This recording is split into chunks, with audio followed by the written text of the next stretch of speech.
वो बच्चों को पढ़ा रहे थे जी। मेरे मन को वो घटना आज भी इतना प्रेरित करती है। क्या कमिटमेंट, नई पीढ़ी को प्रशिक्षित करने का सैयदना साहब का क्या कमिटमेंट है। 99 एज में भी बैठ करके बच्चों को पढ़ाना, और मैं समझता हूं 800,000 बच्चे एक साथ पढ़ रहे थे। मेरे दिल को वो दृश्य हमेशा हमेशा प्रेरणा देता रहता है। गुजरात में रहते हुए हमने एक दूसरे को बहुत करीब से देखा है। कई रचनात्मक प्रयासों को साथ मिलकर के भी आगे बढ़ाया है। और मुझे याद है सैयदना साहब की शताब्दी का वर्ष हम मना रहे थे और सूरत में हमारा बहुत बड़ा जलसा था, मैं भी था उसमें। तो सैयदा साहब ने मुझसे कहा तुम मुझे बताओ मैं क्या काम करूं। मैंने कहा मैं कौन होता हूं आपको काम बताने वाला। लेकिन उनका बड़ा आग्रह था। तो मैंने कहा देखिए गुजरात को तो हमेशा पानी का संकट रहता है, आप उसमें कुछ जरूर। और मैं आज भी कहता हूं उस एक बात को, आज इतने साल हो गए, पानी के रक्षा के काम में आज भी बोहरा समाज के लोग जी जान से लगे हुए, जी जान से लगे हुए। ये मेरा सौभाग्य है। और इसलिए मैं कहता हूं कुपोषण के खिलाफ लड़ाई से लेकर जल संरक्षण के अभियान तक समाज और सरकार कैसे एक दूसरे की ताकत बन सकते हैं, हमने साथ मिलकर के वो किया है और मैं इसका गौरव अनुभव करता हूं। और विशेषकर हिज होलीनेस सैयदना मोहम्मद बुरहानुद्दीन साहब, उनके साथ जब भी मुझे चर्चाएं करने का अवसर मिला, उनकी सक्रियता, उनका सहयोग मेरे लिए भी एक प्रकार से मार्गदर्शक रहा है। मुझे एक बहुत बड़ी ऊर्जा मिलती थी। और जब मैं गुजरात से दिल्ली गया,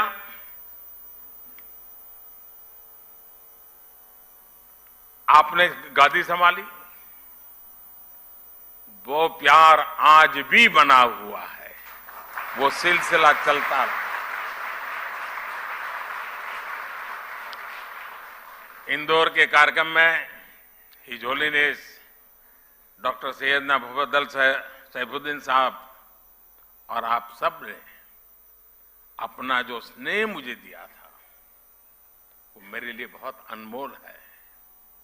साथियों, मैं देश ही नहीं, जैसा मैंने कहा विदेश में भी कहीं जाता हूं तो मेरे बोहरा भाई बहन रात में अगर 2 बजे भी लैंड किया है तो 2-5 परिवार तो आए ही हैं एयरपोर्ट पे। मैं उनको कभी कहता हूं इतनी ठंड में आप क्यों कष्ट उठाते? नहीं, बोले आप आए हैं तो बस हम आ गए।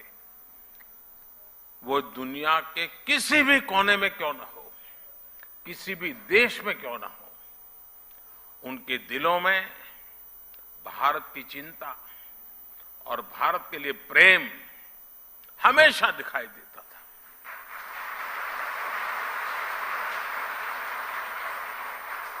आप सभी की ये भावनाएं, आपका ये प्यार मुझे बार बार आप तक खींच लाता है।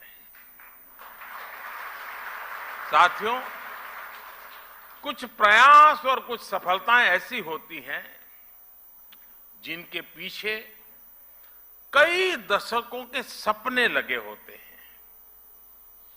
मुझे बात पता है कि मुंबई शाखा के रूप में अल जमिया तुस सैफिया का जो विचार हो रहा है, इसका सपना दशकों पहले हिज होलीनेस सैयदना अब्दुल कादिर नईमुद्दीन साहब ने देखा था। उस समय देश गुलामी के दौर में था। शिक्षा के क्षेत्र में इतना बड़ा सपना अपने आप में एक बहुत बड़ी बात थी। लेकिन जो सपने सही सोच से देखे जाते हैं वो पूरे होकर के रहते हैं।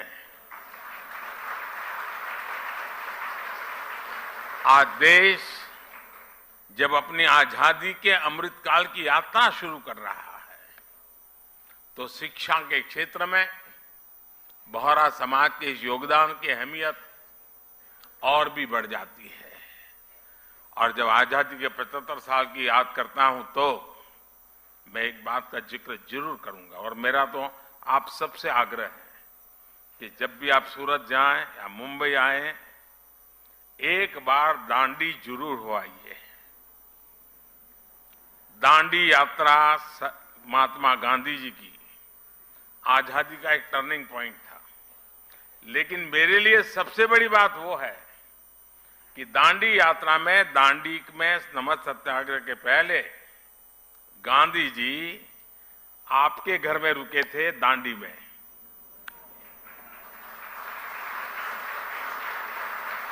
और जब मैं मुख्यमंत्री बना तो मैंने आपसे प्रार्थना की, सैयदना साहब से मैंने कहा, सैयदना साहब मेरे दिल में बहुत बड़ी इच्छा है, एक पल के गंवाए बिना वो बहुत बड़ा बंगलो समुद्र के सामने है बिल्कुल, वो पूरा बंगलो मुझे दे दिया और आज वहां बढ़िया स्मारक बना हुआ है। दांडी यात्रा की स्मृति में सैयदना साहब के वो यादें दांडी यात्रा के साथ अमर हो चुकी है जी।